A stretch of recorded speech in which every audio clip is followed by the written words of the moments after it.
Let's officially get started, guys. Today, this webinar is presented by CleanFacts. Our sponsors, our own event, Restoration Strategies. The title of our webinar today is simply Irresistible. Well, what do we mean by that? Well, today we're going to concentrate on, with our two experts, John and Howard, on how to create marketing messages to find new customers. So we're going to talk about cleaning and restoration, but really the messaging, the marketing would probably apply to almost any company out there. But two real experts here with John and Howard. So let's go ahead and move on to our next slide here and just talk about what we're going to do today. So I'm your moderator. I'm Jeff Cross, the media director for ISSA and CleanFacts. Assisting me is Martha Schmidt. She's our ISSA virtual events producer. So she's in charge of this platform. So if you have questions or need help, you can message her privately if you'd like as well. And Sammy Hager, not Hagar, so don't get excited. There's no music today. Well, she might break out in a song, we'll see. But Sammy Hager is our CleanFacts associate editor. She's going to be monitoring the questions you put in and the chat feature as well, because some of you might use the chat to put in your questions, and she'll compile those, because at the end of this presentation, we're going to make sure we answer your questions. So be sure to do that. CleanFacts is for everyone in the cleaning and restoration industry. Cleanfacts.com is where you go to subscribe, so be sure to do that if you're not already a subscriber. So we want to interact, send us your questions, use the Q&A portal or the chat portal. The Q&A is a little easier to use if you want to keep it all organized. This recording, you'll get a copy of this. So in a few days, it'll be on the CleanFacts website, and it'll go out via email as well. You'll get a link so you can have this recording. Share it with your team, use it in your training. A lot of great information will come from John and Howard in their presentations. You are muted, so feel free to make noise, except for you, John and Howard, you're not muted, but everyone else is muted, so no need to worry about that. And of course, I mentioned this, you can watch this later as well. So if you've registered for this event and you're not here live, you wouldn't even know what we're talking about right now, but the point is you'll get the copy of the recording. As we move on, this is what I want you to look for. I believe we have 3 chat questions for you today. So as we go through the presentation, look for this, and we'll have a couple of questions for you. And we just want to know what you think. You know, what marketing you use, what works for you on social media, whatever the question is, pop it into the chat, because Howard and John will be watching that and can comment on that as well. So this is all about you. Restoration Strategies is an important event coming up. We have one May 22nd and 23rd in Chicago. It's right at ISSA headquarters, the parent company of CleanFacts. So if you go to cleanfacts.com/restoration strategies, all the information's there. But if you want to know something besides that, you can email me at jeffcross@issa.com. But this is the event that is for anyone who is in restoration, looking to get into it, how to get the work from property owners, from the insurance industry, how to overcome challenges. There'll be networking opportunities. We've done restoration strategies, I don't know, 30 times over the past several years. We're bringing it back since the pandemic hit us. So May 22nd and 23rd, just look at it. Let me know if you have any questions, but this is the event if you want to increase your restoration work. And we know who these guys are. Howard is he calls himself the phenomenal business coach and exclusive small business coach with Ziglar Incorporated. Howard, you're phenomenal, no matter what. And so are you. Thank you, Howard. Everybody here. Yes. John, you're a marketing maverick. I like that. And founder of Carpet Cleaner Marketing Masters. Now, I want to mention this. Both John and Howard, I believe Howard still owns his company, right? Howard, you're still in the business, but experienced business owners, been through it, have built their companies. So great information coming from them today. Welcome, gentlemen. Thank you. Great. Here is our first chat question. So open your chat feature. And what do you hope to get from today's webinar? Are you looking for website strategies, how to network, maybe more referrals? Are you having challenges with what to spend on your marketing? So whether you put it in right now or you think about it and add it as we go through the program, John and Howard will be watching that and can comment on some of the things that you are struggling with. But what you hope to get from today's webinar, I hope a couple of good tips, just some things that you can use to build your business from John and Howard. All right, our first official question for John and Howard to talk about is about brand recognition. I think this is a good start because isn't it nice when you're working in a community and everyone knows who you are? They recognize your brand. So how important is this? How do you maximize it? How do you become the #1 cleaner or restorer in your market? And Howard, let's start with you on this one. What do you think? Yeah, you bet. So our business is exclusively built through referrals. Last year, we did about $1 million in referrals. That means new business coming in without paid advertising. And that comes from both customers or clients as well as referral sources. And the way that we've done it is through building relationships with key people. The thing is, I noticed that Jim Pemberton is on here right now. And I remember many, many years ago, I started my company 38 years ago. I don't work in it. I own it, but it's turnkey. I happen to be there today, probably the first time I was in my office in about a year. But through having so many referral sources, like as Jim Pemberton wrote in Clean Facts magazine 30 years ago, building relationships with carpet retailers, interior designers, realtors, people like that. I took that seriously and I built a whole system around it. So anytime someone in our area calls around and says, who's the best, they're going to get our name. So that's how I've done it. Good information. John, go ahead. Yeah, awesome answer, Howard. And I've learned from Howard over the years as well. So preaching to the choir there. Brand awareness is one of those things I noticed that is like probably the longest term game. Like the young crowd, they maybe don't they want everything just to be paid ads and handed to them. They don't want to put the shoe leather to the pavement. So they just really want, I want Facebook ads, I want Google ads, I want, back in the day it used to be, what's that one flyer that's going to generate all the business my company needs? And it's never been that answer, right? So brand awareness is the goal if you aim right. So your ideal target audience, like who is your ideal target customer? And where do they hang out and who already has them gathered is really the way to think about it. Then you start educating, like education-based marketing, just helping. I used to stand up in front of real estate companies on their Monday morning meetings and try and get in as many as possible for my little 5 or 10 minute pitch. And I would teach them about how to identify urine in a home and all this, and then just hand out a kit of stuff at the end, because it was never about branding me. It was about letting them know that I have the education and can help their customers out. So it really is just joining those communities. If you want to do it digitally, join the Facebook groups for the local business groups and things like that, the mommy blogs, as we call them, the real estate agent groups, and just give value like crazy. And then, let it kind of snowball from there.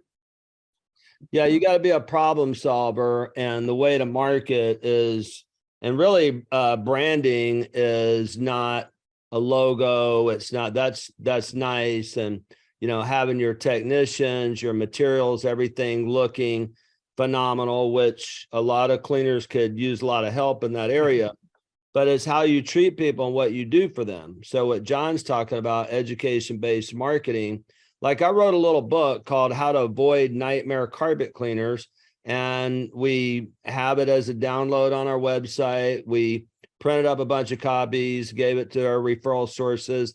It's still a great marketing tool that we have today. People are asking about email marketing. Well, that's the way you get emails, is by having an opt-in.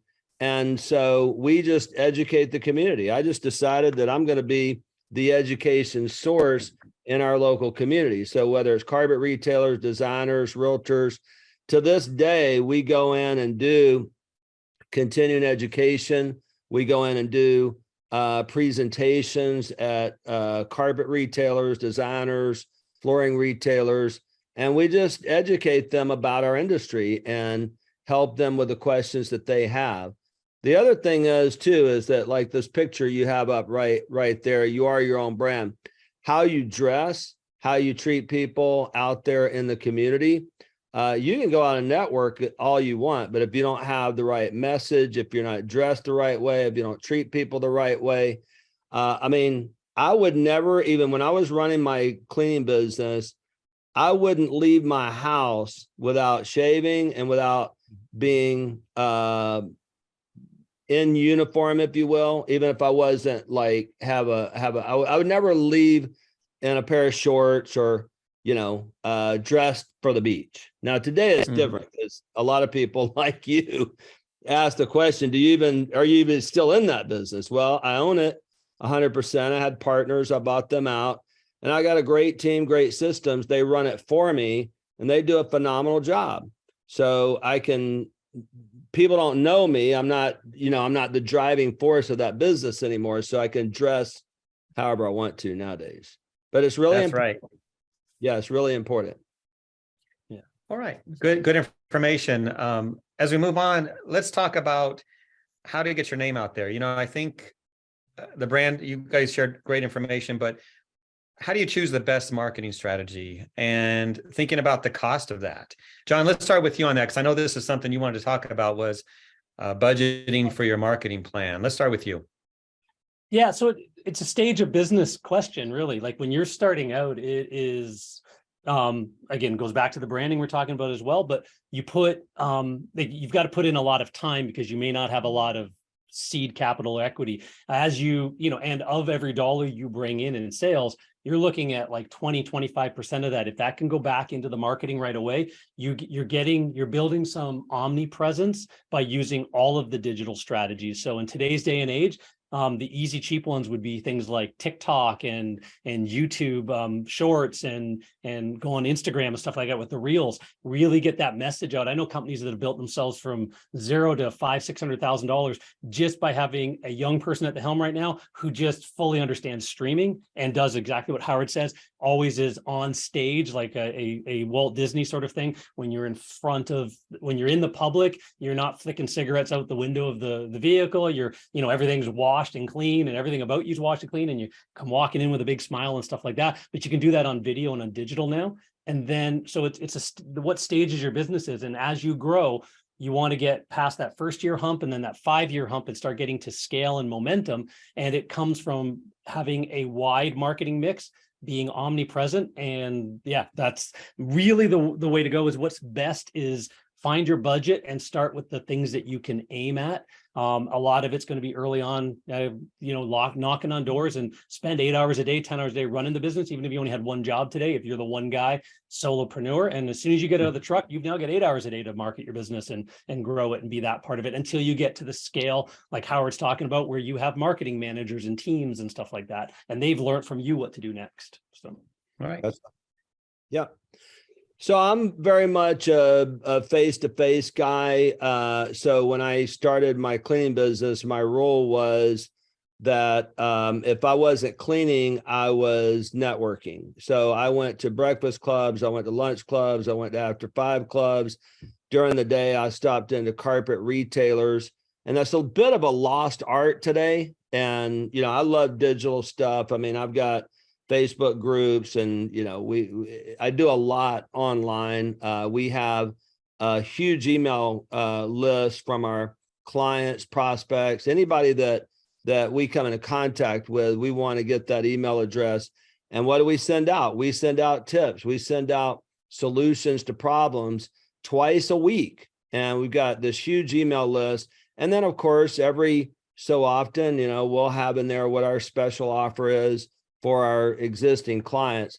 But since I did more referral marketing and not paid advertising from the beginning, it was more time than investment. Okay, so I always went with 10%. Now, if you put in 20 or 25%, you're going to grow faster, assuming that you're putting those into the right places that are going to get you the kinds of clients that you want. One of the things that we do that we talked about a little bit before we went live is we have a referral reward program, and we pay a 10% referral reward. The problem is that even though, as your surveys show, people, the best way to get new business is through referrals, but most people, first of all, are limited in their thinking. They're thinking customer referrals. That's only one source. But you need to think carpet retailers, designers, realtors, other trades. When you're out there networking, and building relationships with people, then you can generate referrals from all sorts of sources. But anybody who refers us, we send a 10% referral certificate for the amount of the job the first time that person uses us. Just, it's only for new clients. But here's the problem. I can spend an hour explaining how that works and people still get it wrong. So if you do a referral, this is what we're talking about before we went live. If you do a referral reward program, get the right program, okay? And I tried everything. I tried cash, I tried certificates, I tried, all sorts of different things, and finally figured out the right system that works. And of course, I work with cleaners all over the world. And in fact, there was a guy in England, and I taught him this program. He was spending so much money on Royal Mail in the UK, is what they call their mail service.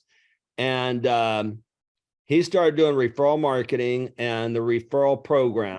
So a 10% referral fee, talking about ROI, for example, most people want to get a 4-to-1 return on their advertising dollars, right? With referral marketing, 10%, that's a 10-to-1 return. And at least half, in my experience, has been that at least half of the people never redeem that certificate. So you're getting a 20-to-1 return, number one. Number two, it's a referral. And everybody, the reason this says referrals is because everybody knows that a referred client has more trust for you. You have more trust for them. Like, are they gonna, because it's a two-way relationship. So I built mine through referrals, and this is what I've helped cleaners all over the world to do, is build their business through referrals. Good information. As we look at this slide, we can see that's exactly what you've been talking about, both of you. The referrals are the number one way to generate leads. This is from our 2022 CleanFacts Carpet Cleaning Benchmarking Survey Report. Referrals, social media, electronic media, and we can see the list go on down. As we look at the next slide, focusing more on restoration, we can see that it's very similar. Referrals, number one, which kind of surprised me a little bit, John and Howard. I would think that more adjuster insurance agent relations would be number one, but it's number two. And we see social media has dropped down to number 4. Our next slide puts it all side by side, and maybe we can get your comments on this. Anything surprising here to you? And maybe talk about a couple of other lower on the list options here that maybe we should consider. John, let's go to you. Yeah, this did surprise me a little bit because it's right in its intent, but it doesn't seem talking to lots of cleaners in the marketplace, like Howard and I do. We know a lot of people get this wrong. So they don't build a by referral business well, and they need a lot of help that way. So it's interesting that many people kind of voted up. They know where they're supposed to aim, but it doesn't seem to be sort of, in practice as well. Social media, I see most people that we talk to sort of get their social media wrong. So not really knowing what they're supposed to do on social media, like you check their Facebook pages out or their Instagrams, and it's just sort of a lot of coupons and ads and me kind of stuff. And they don't do the testimonials and testimonial videos and project stories. Hey, here's a before and after, how we took Mrs. Smith's pet stains. Her daughter was coming home for the first time in 4 years and had this big problem. We came in and solved it. Here's a little story about that. That kind of idea, using social media properly, doesn't seem to happen. So I'm excited to see that people see that as their number one lead generation sources. It's just, I don't see a lot of people using it well in practice. Right, yeah. Right. It's true. And worse is they're showing a picture of their motorcycle in the, Come on, guys. Cool motorcycle, though, I'm sure. Yeah, get it together. Yeah, that's really going to appeal to the 50-year-old lady of the house, Well, I actually believe this because now, first of all, these are people who are CleanFacts subscribers, right? Is that, yeah. Which tends to be the more professional, right? So, in fact, just this morning, I was with a couple of my friends who started with me. They started out in cleaning, but they were doing a little bit of restoration. And they came to me when they were doing $225,000, and they decided to go in more into restoration. And through building referral relationships with plumbers and agents and really not even participating in the networks, they built that company up to $3.5 million and using some of the strategies that I taught them. And their bigger restoration competitor was completely baffled and literally came to them and said, I want to buy you out, and gave them a humongous check and bought them out. I have another friend who started with me many years ago from the beginning. His name is John Torres. And they did the same thing, just building referral relationships, strategic relationships with plumbing companies and anybody else who might be involved in that process. They don't do any of the in-network stuff. They don't try to do $50 million this year. That's taken them a long time. That's been, what, 20 something years. So, but the thing is that all of business and all of life is about relationships. And even on digital, like John was talking about, showing problems and solutions and relationships with clients and those kinds of things that would make people know you, like you, and trust you, right? But a coupon is not going to invite the right kind of prospect anyway. A picture of your motorcycle might impress your buddies, but that's not really what you're in business for. Exactly. All right. Good information. I tell you what, let's move to our next point, and we're going to focus on this number one lead generation method. Let's talk about, well, here's a chat question. What's the best marketing method you use? I think I know the answer, folks.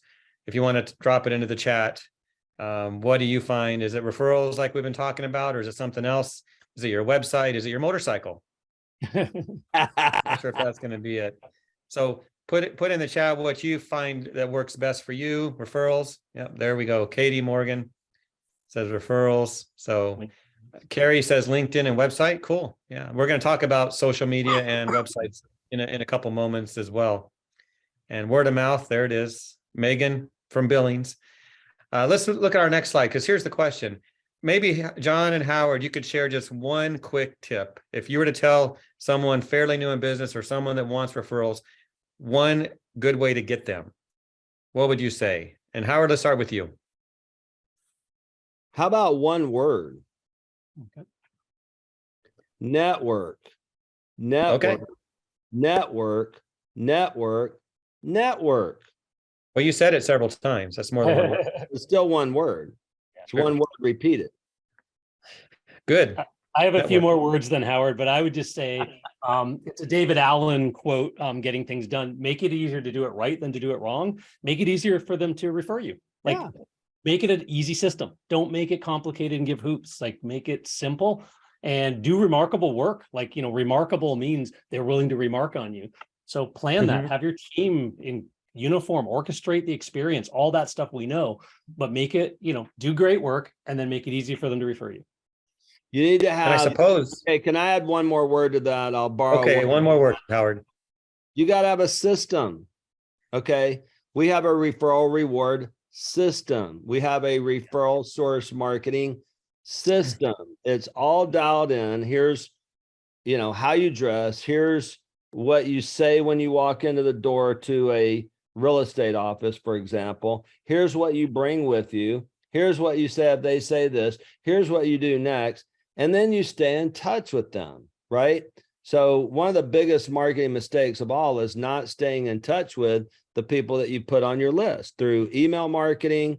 I don't do any email marketing to get new prospects, but everybody who goes on our list is going to see our name in their inbox twice a week.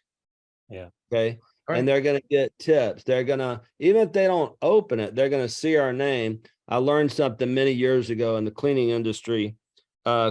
it's called TOMA, top of mind awareness. And you do that by always being out there networking, follow up with people and have a system of following up. And if you can't get out there and do marketing, I think this is coming up soon. When do you hire somebody or whatever? If you can't do it, I mean, what does it cost to have a nice professional person to go out 20 hours a week and to go network? Not that much. Yeah. Good information. So let's look at our next point, because I think, is this still true? Marketing to women is the most important. If someone were to tell you that, what would you say? Yeah, Howard? I would say, oh, sorry, did you say Howard? Go ahead, John, you started. Sorry.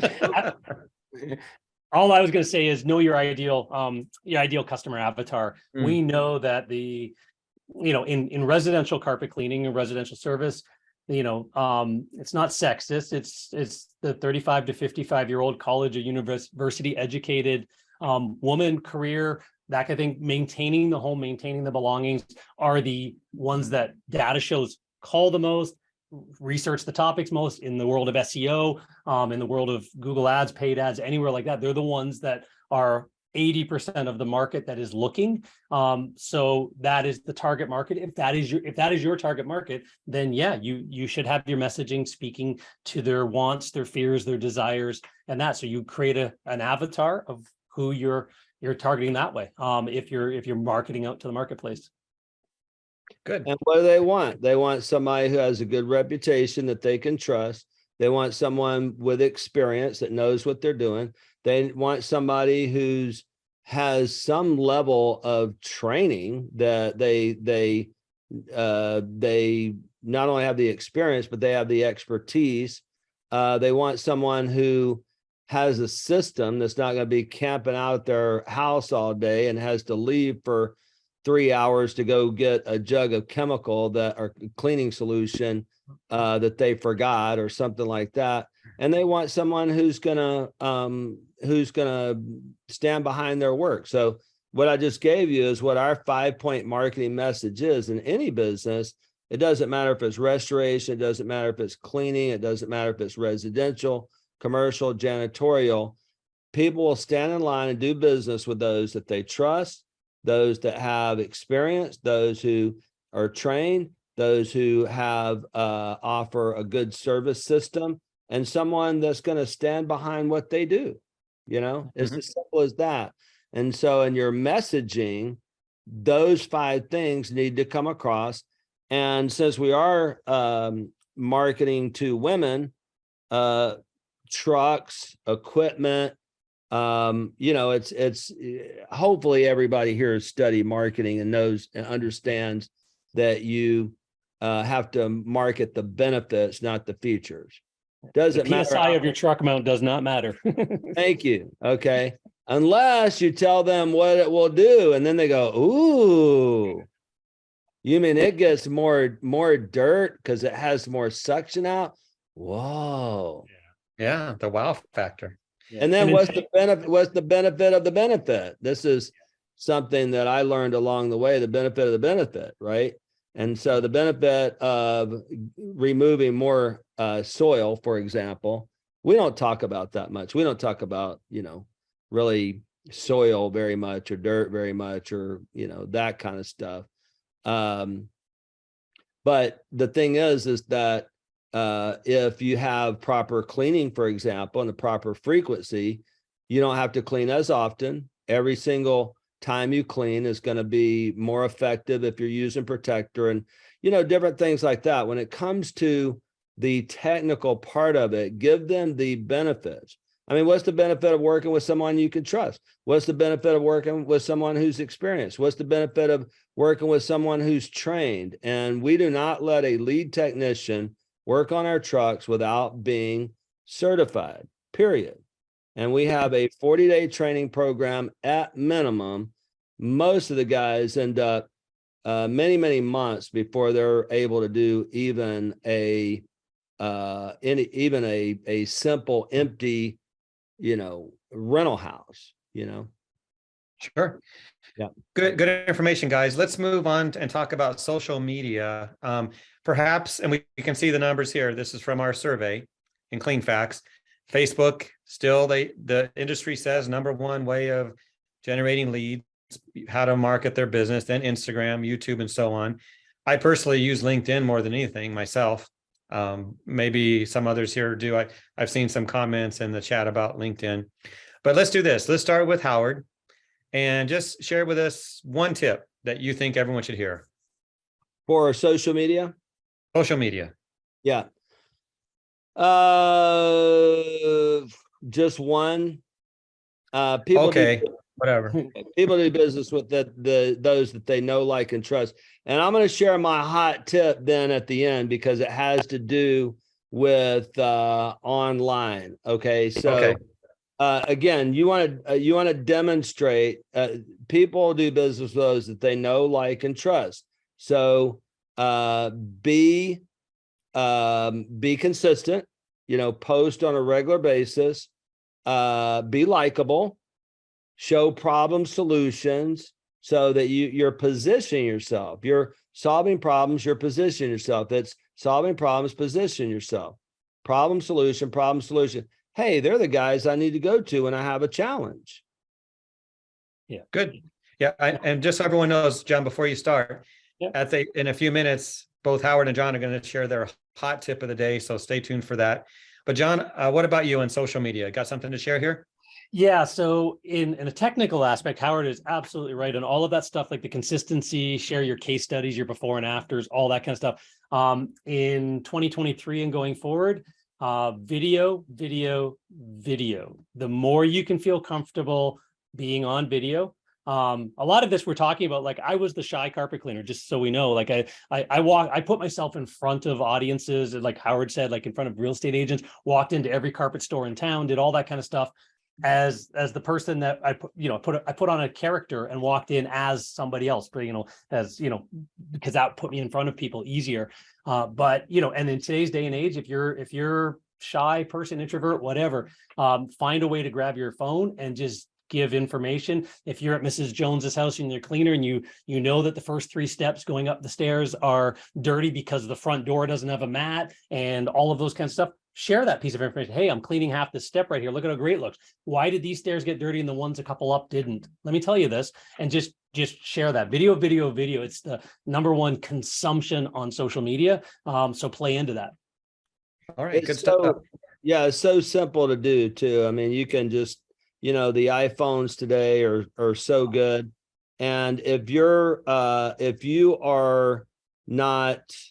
camera shy, okay, then film other people. Take video of situations that you're running into. Again, problem solution. Your face doesn't even have to be in that video. Yeah. No, good point. I tell you what, let's get our next topic, and it's really asking the audience here. And you can put this in as we go through the rest of our presentation, but do you have any social media tips to share? What do you do? Do you post video? Do you do pictures? I personally I try never to post without some kind of a graphic myself, something to look at. So, but put that in the chat if you'd like, and we'll talk about that as we get further into our discussion. But we just talked about social media, and you guys can put in your information in the chat. But what about websites and SEO? Let's talk about that just for a moment. And John, let's start with you. I believe this is something that you are passionate about, your website. What do you have to share?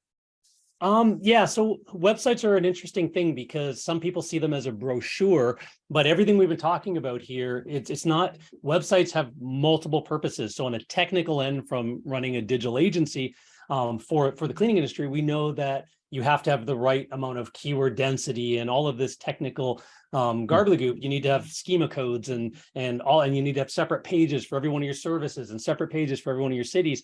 You need to be doing blog posts to generate SEO signals so it ranks, like 1 a week, maybe press releases and things like that. But put all that aside, do not have a baby lying on a carpet or stock photos of the dog and the smiling family sitting on the couch. That people aren't hiring stock photos. It's all about relationships, as we've been talking about now for almost 40 minutes. It's you put your face on there, you put your technicians on there, yourself doing the cleaning. Like if your guys are going out in a leather jacket and jeans, you've missed the boat already. So your website's like the furthest thing from what you should be dealing with. You have clean cut, uniformed employees and trucks, and they're going to see what the office girl looks like. Hey, contact us. They click that page or the little pop-up in the bottom corner to chat with you. And it's the picture of the girl that they're going to be chatting with, not some random icon and things like that. Make your website personal on every page. All right. Good information. Howard, anything to add? Yes. Okay, I'm going to use another specific word, okay? Okay. Always, always, always. Did I say always yet? You said it 3 times. Have an opt-in, people. Okay, put Google Analytics on your website so you know how many visitors you get, and you're going to be shocked how many people come and look and leave, okay? So above the fold, you have something of value. For example, as I shared, I have a little ebook, How to Avoid Nightmare Carpet Cleaners, okay? Also, in that book, it tells them how often should I clean my carpet? How do I get a spot out? How often should I clean my floors? How often should I clean my Oriental rugs? What are the best cleaning methods? Problem, solution. And now you have an email address, and they're going to go, then you're going to have an autoresponder. I know this gets a little technical, but there's plenty of people that can build this for you. You're looking at a couple right now. And listen, I personally don't do SEO for my cleaning business because I have just a couple of inside salespeople that push $4 million a year, okay? And I don't want unqualified people calling me up. I only want referrals.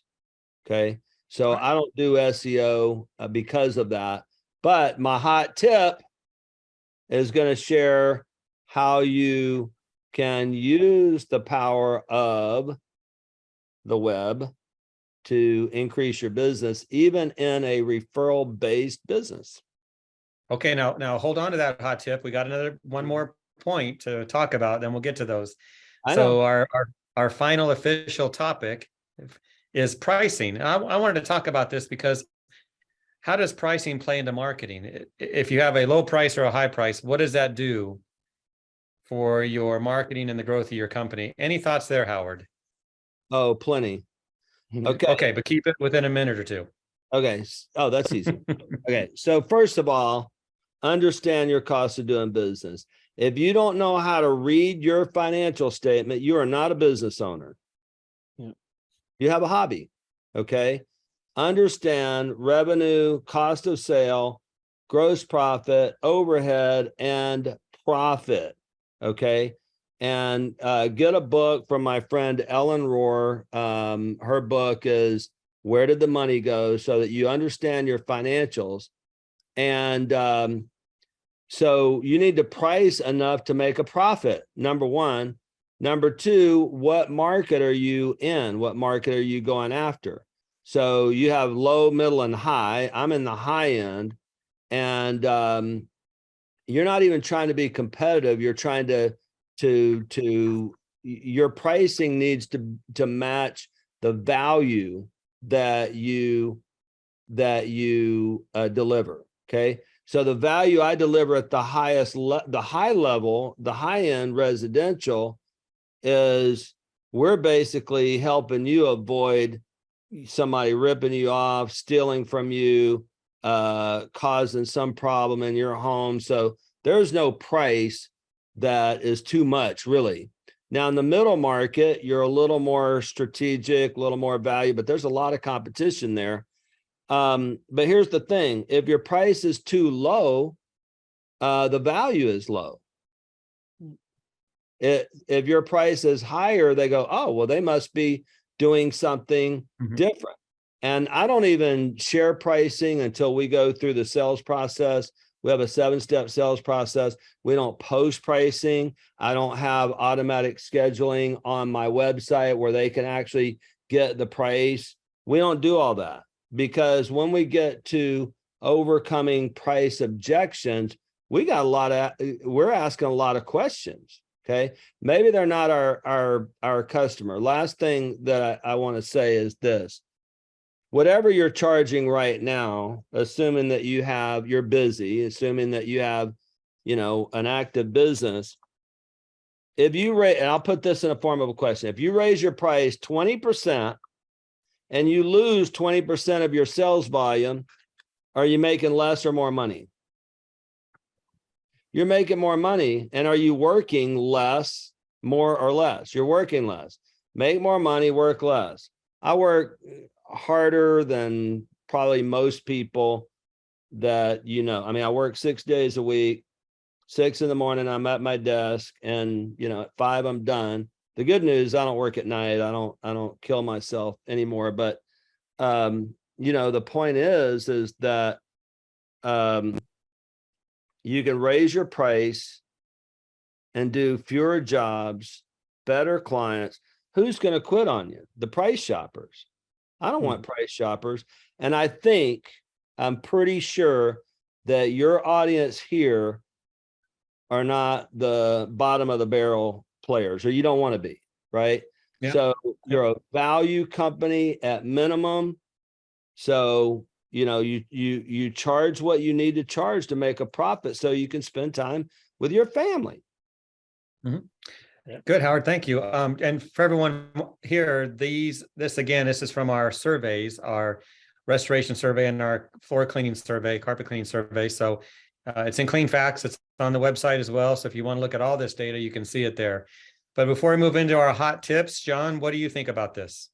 Yeah, no, great answer, Howard, because it really is. It seems like people come into a marketplace thinking you have to be discount price and all of the volume, the Groupons that cost that bankrupted how many carpet cleaners when Groupon first showed up before people realized, wait a minute, I can't do 200 jobs, 300 jobs. I got this volume, but at half the price, 50% discount and all of that kind of stuff. It took a long time for people to realize that you can't maintain the quality of the service. You're not even trying. So yeah, you've got to find your place in the marketplace. And if you won't, middle of the road, high end makes more sense, obviously, to any business than being the low end and just churning the volume out.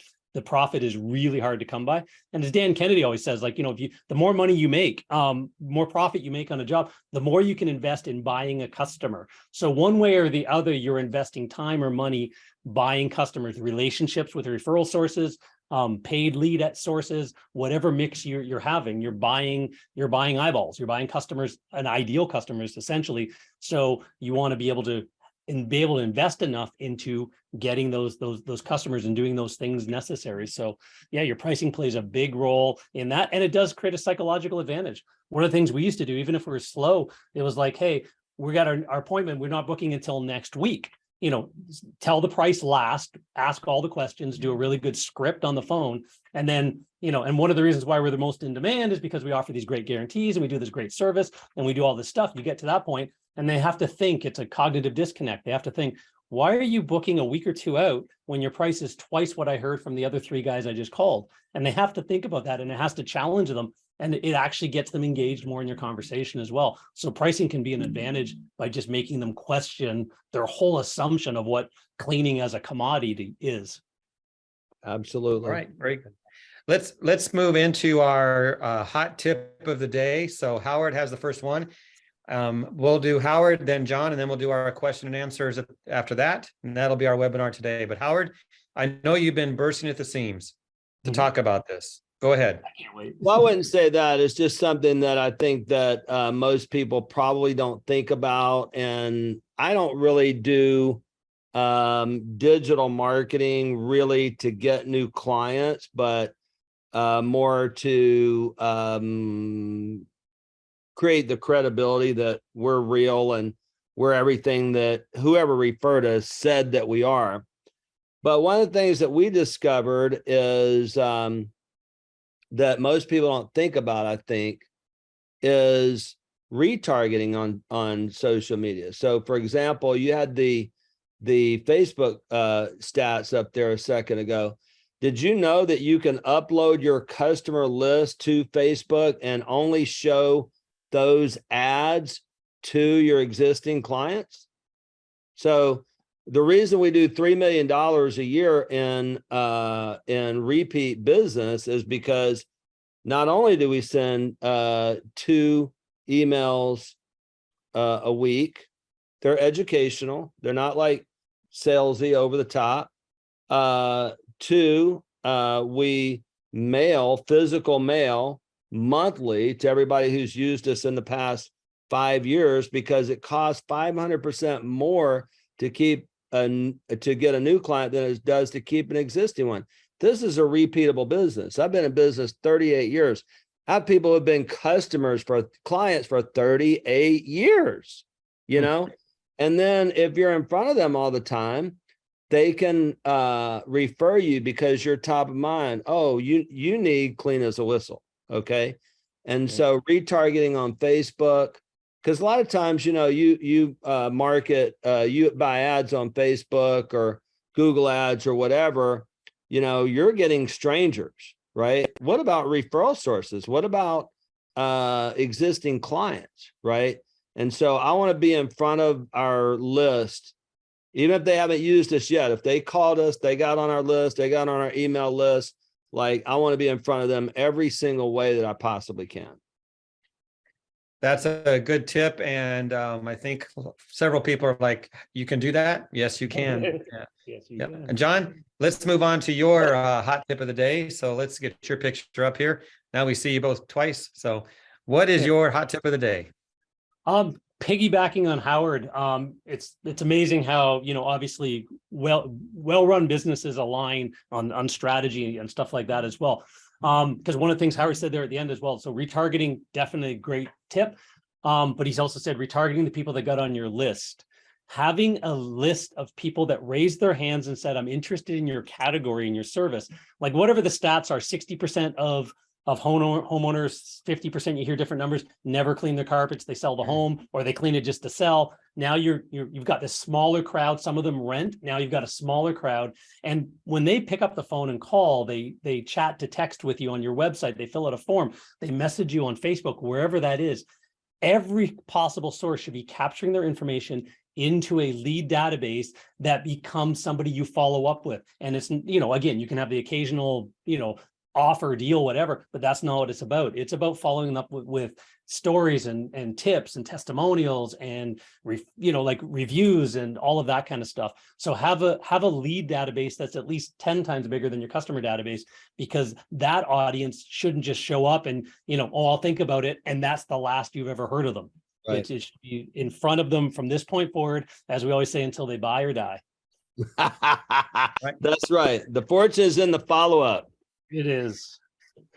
All right, good stuff. Let's go into our Q&A. You guys have provided some excellent tips, and those here appreciated, I'm sure. And from the busy chat, good engagement there. So everyone's awake and paying attention. So Sammy's going to present a couple of questions and hopefully some really good ones. What's the first? If you've been looking at the chat, we've had some amazing questions already. I have been. Yeah. Awesome. Okay, so let's actually start. Kurt Skinner had 2 questions that kind of go hand in hand. He kind of said, with so much snake oil being sold in website SEO industry, who do you trust anymore? Who can help us? And then he said, we're scaling multiple truck operation and getting our SEO to be relevant to every searcher in our market area. And he's basically just concerned because they're on their 4th website SEO provider in 8+ years, and he's not really sure who to trust. We know a guy. There you go. Get a referral. Let's see. There's a guy on here that does that. It's a really common problem. 4 and 8 years. That's not bad actually in the industry. What does Google want? There's a lot of SEO snake oil salesmen that say, oh, you know, don't really listen to Google's algorithm or what Google talks about. Google talks about EAT, and they added a new E, EEAT. So it stands for the experience, and then the expertise, the authoritativeness and trustworthiness. And that's your authorship. That's who you are. Connect all the dots back to your LinkedIn profiles and all of that kind of stuff. It's not terribly difficult. It's providing great value to the marketplace, providing great content on your website, 80% on-site, 20% off-site. If somebody tells you it's about backlinks and all that, that's not true. And just make sure that it's great content on a regular basis, solving problems and getting engagement, and that will reward the algorithm. And then from there, there's a little bit of technical of knowing what keywords to target, like what is, what's the low-hanging fruit. If your website doesn't have enough domain authority right now, don't be targeting those higher keywords yet. Target the broader ones on a lower scale and work your way up. So you're generating more and more and more quality traffic to great answers to questions that people are already asking. And that's as simple as SEO needs to be. Yeah. Absolutely. Didn't they hire somebody if they don't want to figure all that stuff out? So Howard, that's a good point, because I get people asking me all the time, who should I hire to do my website? Well, it should be someone you know or that someone knows, because the referral, that's important. The pitches you get through email, they're crazy. John, do you do that? Yeah, no, we don't pitch people. We do the SEO and marketing and help with people. That's what I mean. Like, you can help these people, right? They can call you and you can do it for them. Yeah. What we actually do, just definitely not a blatant pitch or anything like that. We do a deep dive to see where you're at and see if we can help you. So our team puts about $1,000 effort behind doing a strategy deep dive, and we hand that to you. And if there's an opportunity to work together, we do. If not, you've got a great step-by-step process to go back to your guy with and say, do this. So that's how we help you. And listen, guys, I didn't know John before this whole webinar, so I just shared with you to reach out to him because he could probably do it for you. Obviously, he's a good guy because Jeff and Samantha and Martha wouldn't have him on here if he wasn't. So that's how I choose vendors who has the reputation, That's Absolutely. doing business. Yeah. Sammy, give us another one. Okay, so Megan Hughes had quite a few questions. All of them are fantastic. So one of the big ones is we have a lot of restoration competition in our area for the low volume of residents here. How do we compete with that as a smaller mom and pop shop that doesn't spend a ton of money on marketing? Howard? Relationships. Did I say that more than once? 4 times. Wait, Who's keeping I think 4 or 5. People Terrific. do business with those that they know, like, and trust. I don't care how much a restoration company pays for leads, pays for referrals. The right clients are going to. And here's the other thing. If you are in a smaller community, you might think about diversifying. We didn't really get to that on this webinar today, but providing more services to the same community. There's lots of ways to grow. Right. And it's not just expansion. Sometimes it's working with fewer people for more money. It's carving out your niche. It's building relationships with people that will refer you and they don't want to work with the big companies. Lots of ways to make it happen. Yeah. And think about the first thing you do yourself when you're referred somebody. You need a mechanic and you ask your friend, oh, I go to Joe's Garage. That's great. In today's day and age, what's the very first thing we do? We Google Joe's Garage and see what other people think of Joe too. I still like my friend, but if he's got a 3-star rating and 2 reviews, and again, looking in his haggard in his jean jacket and stuff like that, I might still like my friend, but I might not use Joe's Garage, right? So think of the same thing. When somebody refers you, your reputation speaks for itself. So make sure that you're constantly building and marketing your reputation and getting those testimonials and reviews. It's a mix of everything. It's not just more Google reviews and having a higher number. It's everywhere they look, you look great. Terrific. I think that also kind of answers Megan's other thing where she asked the importance of Google and Facebook reviews. I would say for a smaller business, probably pretty important. Yeah. Can I answer one of Megan's other questions? Yes, sir. Okay, so she put in, I wear so many hats. And that's the problem with a business owner. You feel like a slave to the business. You're wearing literally 15 hats. Okay. I don't have time to go into the org chart, but 15 hats. So for relationship marketing, hire a soccer mom, hire someone who's retired, hire a college student.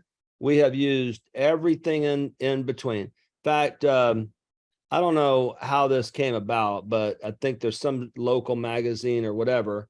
And there's a lady who works for us right now. Her name is Carol. She's, well, we don't talk about age, but let's just say that she's been in her career for a long time. And she worked for a referral source that has referred us for many years. And, like most people, she did not have a great employment experience. And she wrote this letter, this was yesterday, for this article of how grateful and blessed she is to work for our company. She goes out and does referral marketing. And by the way, what we do is we do 350 stops a month. Okay. Every single stop, every single time gets the secret weapon, which is food, cookies, donuts, something like that. We got tons of ad specialties, whatever problems they have, we help them with that. We come in and do presentations, and we just do that every day. And she absolutely loves what she does. There's soccer moms who want to drop off their kids in the morning, pick up their kids in the afternoon. There's college students. My marketing director started working for us part-time when she was going to college. And you get, a person work 20 hours a week. That's a lot of calls. Yeah. You can do a lot of visits. And you're not just a donut dropper. You're going in and building relationships. Yeah. People do business with those that they know, like, and trust. And then all the digital stuff, that's the follow-up that they never forget about you between, the 30 days when they saw you and all the stuff that they're getting in between. It's powerful. I got permission from Martha. We can go a couple more minutes if you guys have a few more. Let's do another question or two.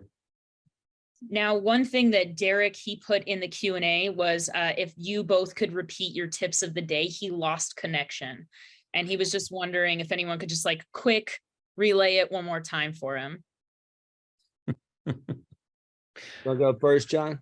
Yeah, mine was just a lead database. Make sure you're building a database of people interested in your topic, even if they don't buy right now. Keep marketing that crowd. Okay. Mine was retarget your client list on Facebook and Google, right? You've seen it. You've gone to look at something to buy on a website, and all of a sudden, Disney vacation or something. All of a sudden, man, you're seeing ads. It's like, what are they listening to me? Yes. And they're watching you. Okay. And so you can do that by uploading your list onto Facebook or into Google. Somebody asked me, how do you do that? Yeah. I have no idea. I have people that do that. So, Yeah, if you don't know how to do it, you just need to know what it does for you and find somebody to do it for you.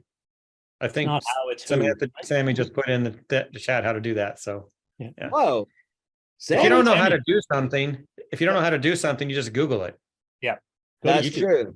Meta has a really good step-by-step guide. So I decided to add that. I think that'll be awesome for you guys. So If you don't know how to do something, just ask Sammy Hagar. There's the tip of the day. Especially for guitar. I got you.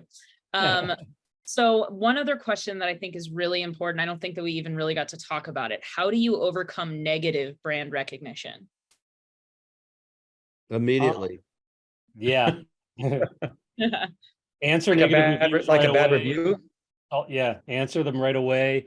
We used to have a thing we called recipe for recovery. If a customer was upset for any reason, whether it's online or not, you're showing up, we'd have a gift basket there within a day. We were on the phone with them when we were solving the problem. Technician had to go back and solve that day. If not, it was part of the requirement of the job. You're not delaying, you're not waiting a while. And then you're apologizing like crazy and you go over and above. And this is before the days of reviews and online stuff. Anyways, nowadays with online reviews and all that, even more important, the customer should have the power, and they do have the power to say you did it wrong. So yeah, and then bury it. It's not bury it, but if you got a negative reputation online, make sure that you're asking every single person for feedback. I like feedback more than reviews. Don't just send them to Google, actually get them to give you the voice of the consumer feedback, so you can build your company better. You'll find out that you got a technician that they don't give a bad review online to, but everybody starts complaining about for a different reason. Seemed nice, but he stunk, that kind of thing. And you start hearing about it in the voice of the consumer versus just reviews. So, but get those reviews to bury, like, if you've got a couple bad ones because you haven't tried hard, most people will complain before they'll praise. So ask everybody, do that thing, and make it just a part of the mix and not the dominating factor in your reputation profile. Here's the one thing that keeps people from being a phenomenal business owner: ego. Yeah. And you get a bad review and, oh, I did everything I was supposed to do, and this customers, you go to some of these forums and that's all they do is complain about customers, and wow, gee, they want $150 back because that's all you charged, and you attracted a terrible customer, not even a client, to start with. I mean, stop and think about this, okay? And if you are willing to, we offer a 100% money back guarantee. Doesn't matter if the job was $3,000.